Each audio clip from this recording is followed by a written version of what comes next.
I think every single site in the Finger Lakes has a story to tell. And, it's up to us to figure out what that is. What voice is that?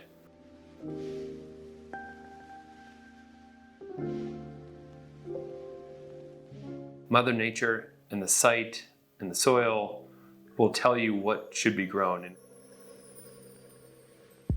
And we have a lot of different soil types here, don't we? We do, because the Finger Lakes were formed by glaciers receding. So as they receded, they deposited different soil types. And the soils are very unique. They're glacier soils. And so the way they dig and how deep they dig and what they bring up is highly variable. You can be on one side of a vineyard and look across and see a completely different soil on the other side. So on this farm of about 116 acres, we have 5 different soil types. So that's quite a diversity in soils. Certainly our lakes make us unique. The involvement with the lakes, one side of the lake to the other. That's an added, I think, benefit for the region from a wine quality standpoint. It creates an interesting flavor profile that's unique to each vineyard because there's no uniformity in soil.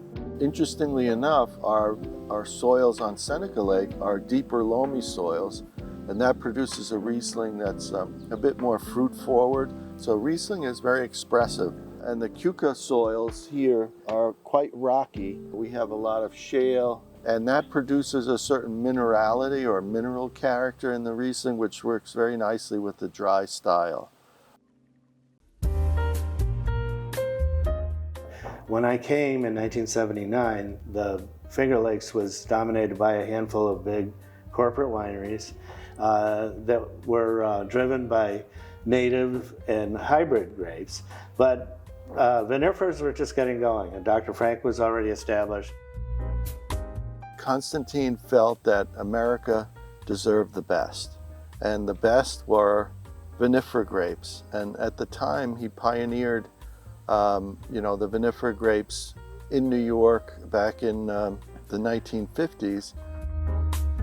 So Constantine, he started out with over 60 different varieties here throughout his life. Wow. It's an incredible amount of varieties, and not just varieties, but also looking at different clones, different rootstocks, figuring out what worked and what didn't. And that really laid the groundwork for what, this revolution would become in the Finger Lakes.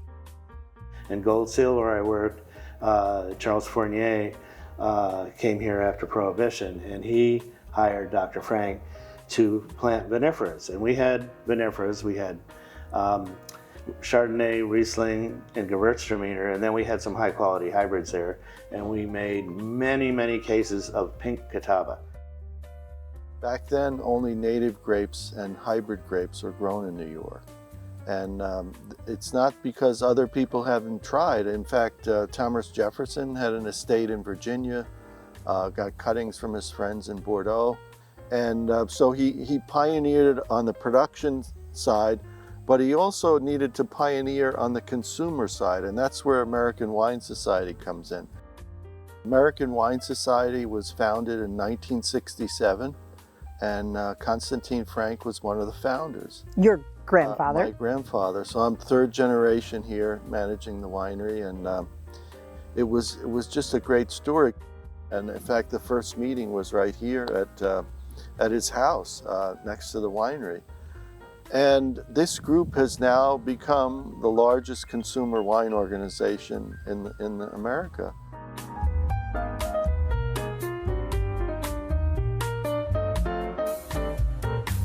A number of years ago, a number of us were gathering at Chateau Ste. Michelle initially for a Riesling Rendezvous, the very first Riesling Rendezvous.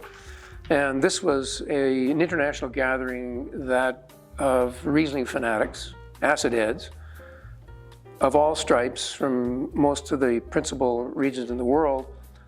And over drinks, we realized that one of our challenges in marketing Riesling to the American consumer particularly was a misunderstanding or a lack of understanding of what was in the Riesling bottle. Is it dry? Is it not dry? What is it? And so out of that realization, over the next 2 years came what became known, or has become known as the International Riesling Foundation scale. And it essentially puts on the back of a bottle the perceived dryness and sweetness, and it's based on a ratio of sugar in grams per liter to acid, total acid grams per liter.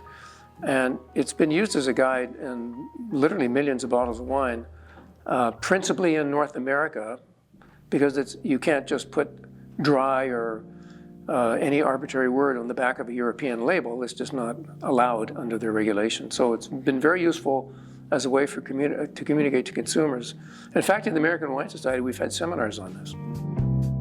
The wine judge program was really phenomenal for me. You know, I came a few days early.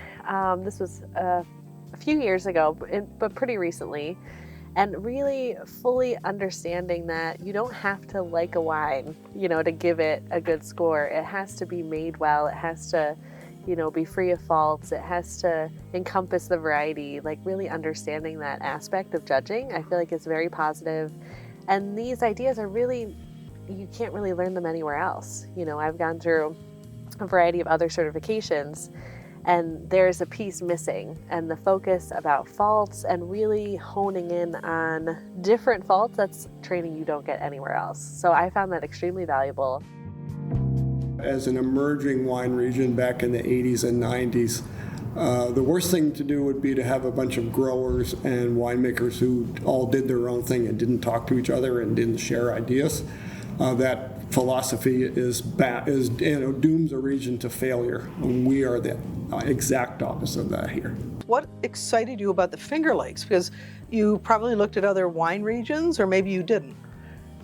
I think the Finger Lakes is always where I wanted to be, just because it felt like where I was supposed to be. But I think part of what's exciting about making wine here is that there's a lot of different directions you can go. It's not hammered into we do just this one thing and we do it this way.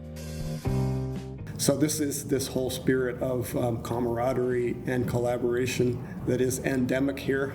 Whenever we go to another region and see the lack of it, it's the result of some years of hard work on the part of a lot of people. You know, my job as a winemaker also is to launch other winemakers. Right. So the people that work underneath me, my assistants, you know, a big part of working here for me is for me to help them get to where they want to be. Right. And so that's exciting for me. It's a challenging place. Every season offers its own unique peaks and valleys.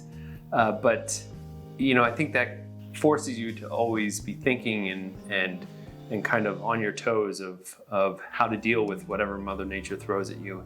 There's a lot of room for experimentation. There's a lot of room to try different things with different varieties that don't grow everywhere. And there's a community here that's really receptive to that, especially on the production end. 2006, I visited the Finger Lakes. I'd been in the industry for a few years, and I cannot remember the name of the winery, but I remember stopping at a winery and experiencing Riesling for the first time. It's not something I had ever sought out. And I just remember holding a glass in front of me and just putting my nose in it. And it could have been 30 seconds, it could have been 5 minutes. In that moment, I fell in love with the region and I knew this is where I wanted to be.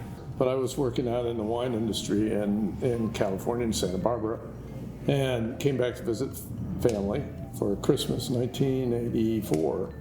And went wine tasting, very few wineries at the time, and stopped in at Wagner and tasted their 1982 Chardonnay. And being a Chardonnay fan, it was my first cool climate wine I'd ever had, and it was like an epiphany. This climate, the climate and the history of this place and the weather. I don't think there's very few really cool climate regions now for wine growing in the United States. So we're really the only place that can still produce wines that are crisp and have natural acidity.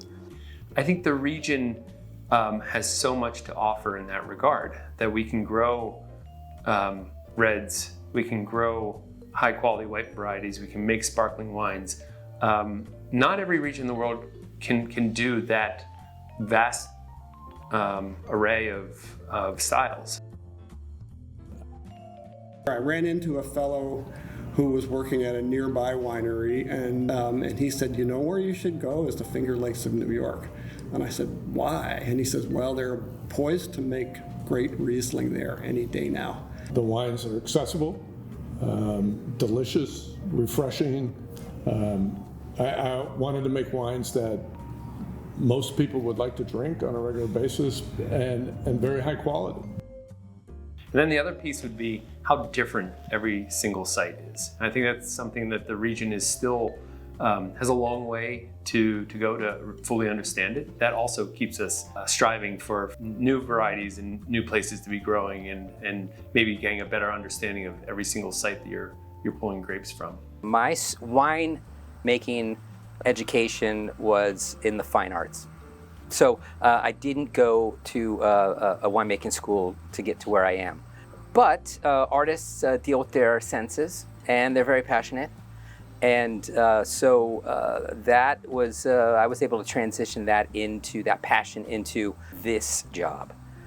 It took a while. It took a lot of apprenticing and a lot of years of just being patient. If I need to add something, I do. And I'm always very transparent about what that is. And if I don't need to do anything, then I don't. And I let the fruit decide what it wants to be. I learned that early on. You don't want to fight the fruit, just let it do what it wants to do. And that's one of the reasons why our Trestle 31 Rieslings are so different in style from year after year, is they really reflect the fruit and the vintage and what came from that vintage. And I'm not trying to make the same wine every year. I really want the wines to speak to when they were made. There's a reason why the first focus for wine production here was sparkling, which was the entire 1800s. That's what was really focused. So over time, we've basically decided not to really fight the natural opportunity, and we're becoming a traditional method sparkling house. And so we have been working on grower style sparklings, which are put in tirage for 3 or 4 years. But more recently, when the vineyard became fully mature, we decided to do a Solera method. And so Solera is a very old school method that's been used forever, I think, in Champagne. And it's basically one mother base wine. And so every year we add to it from that vintage, but we draw off the bottom for the next tirage. So it's a constantly evolving base wine, one base wine. These are from the oldest vines on the farm, planted in 1973. So they'll be 50 years old this year. Oh, wow. Yeah. Are you keeping them old vines, or are you going to do new plantings with that? Nope. Yep. This block is doing what it does. Okay. Yep. And we don't make a lot of it, but what we do make of it is very special. So you've been quoted in magazines and other interviews of saying that you are passionate about keeping your production small. Well, I find that there's kind of a sweet spot between micro productions where you don't have a lot of flexibility on being able to try new things, and large scale winemaking.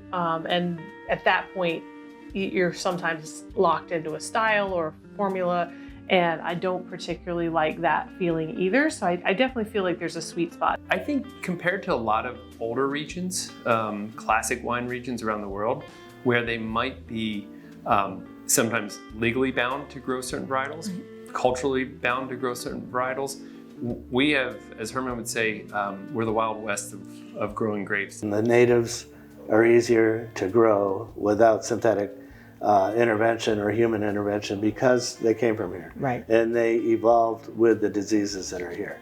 So they do the best, and then hybrids do well, and then vinifers will be after that. But as we learn so much more about viticulture and canopy management, opening up the canopy, getting airflow through there, understanding the airflow in the vineyard, we're able to cut back on the intervention, especially with pesticides, I think. Something that in the future we're going to have to be really conscious of. We do some of the newer hybrids that are coming out of Cornell in Minnesota. We do vinifera, we do fruit wines, we do honey wines. We're all over the map. Sparkling, still, everything? Yeah, and you can make real wine out of all that stuff. I think that's the thing that like maybe is something to prove now. Okay, well, let's prove it.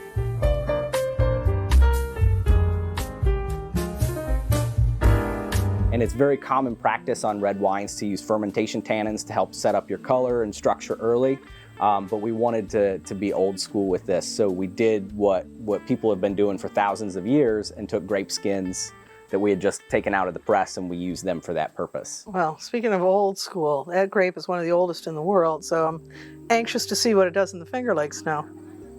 Really, quality in the Finger Lakes, as you've heard in other places, is due to what's done in the vineyard. So philosophically, I spend as much time as I possibly can out in the vineyard. And really, by the time that the fruit comes in, I already have a personal relationship with it, and I know exactly where it's going and what I'm going to do with it. And obviously, if you don't get it right in the vineyard, you're just fighting to make it better with a lower standard of quality to begin with. I celebrate that. Humans working with grapes to make a very specific product is a massive amount of intervention, but it results in a delicious and refreshing product. So in 2019 and 2020, we got nominated and were semifinalists for the James Beard Foundation Award for Outstanding Winery, Spirits, or Beer Producer. And so that was a category that basically included all of domestic craft beverage development. So it was a very large group, but a very small list. So we were incredibly blown away by that.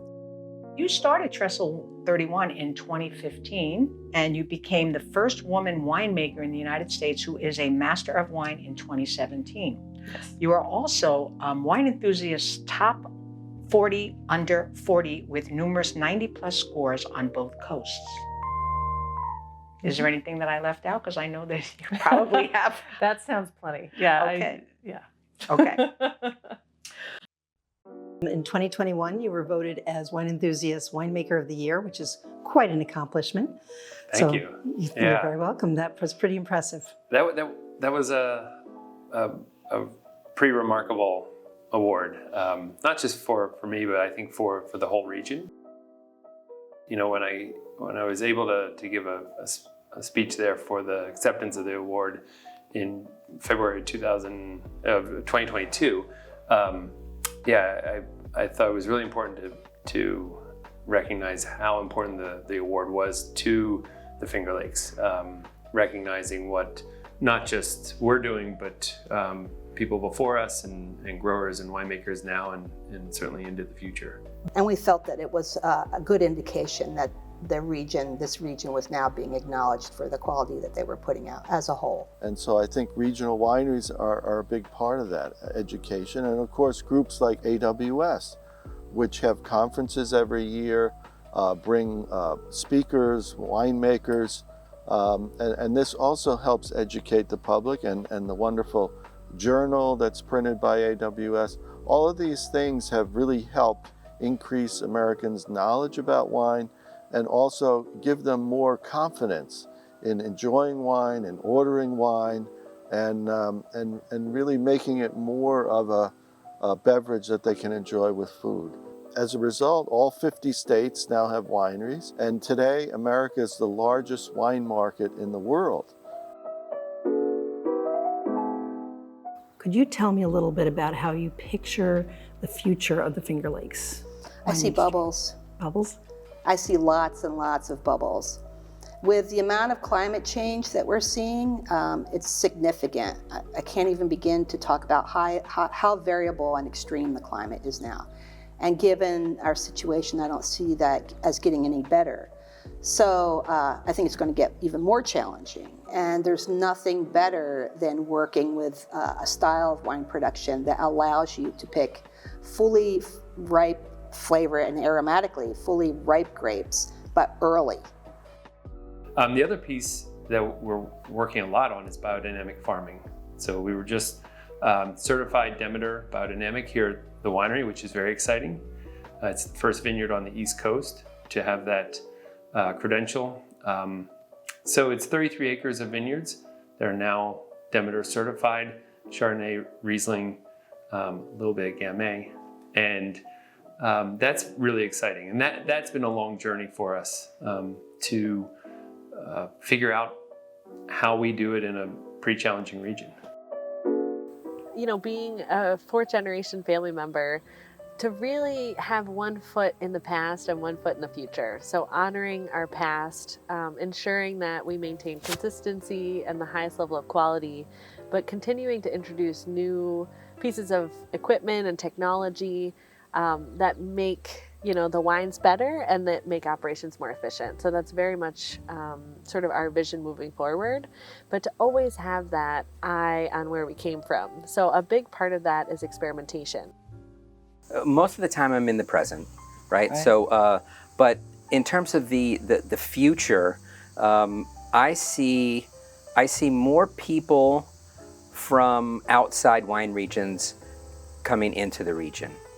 I see people that say from the West Coast that are being turned off by the drought and the wildfires, and also not being able to get access to land because it's cost prohibitive. Seeing these people go out and become head winemakers at other places or start their own brand. Right.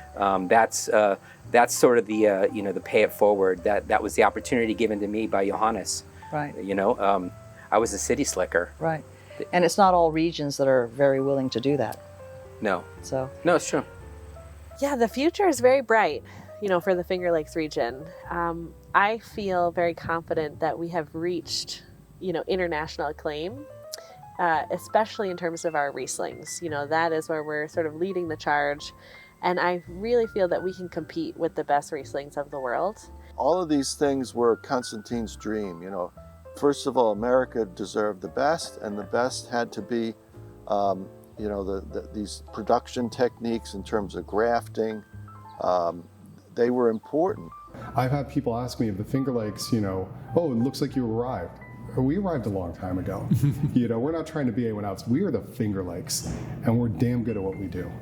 I would like to make a toast. Thank you, gentlemen, for taking the time to meet with us. And the AWS appreciates your time and efforts, and thank you for being a part of this. Cheers. Thank you. Cheers. Thank you. Cheers. Thanks for coming. Thank you for having us. Cheers. Cheers. Cheers. Cheers. Cheers, Anne-Marie. Thank you. Cheers, Megan. And cheers to the American Wine Society. Well, thank you. For being such wonderful, having this wonderful relationship with our winery through many generations. And it's just such a joy, you know, to see this progress. And we look forward to many future generations being involved. Good wine.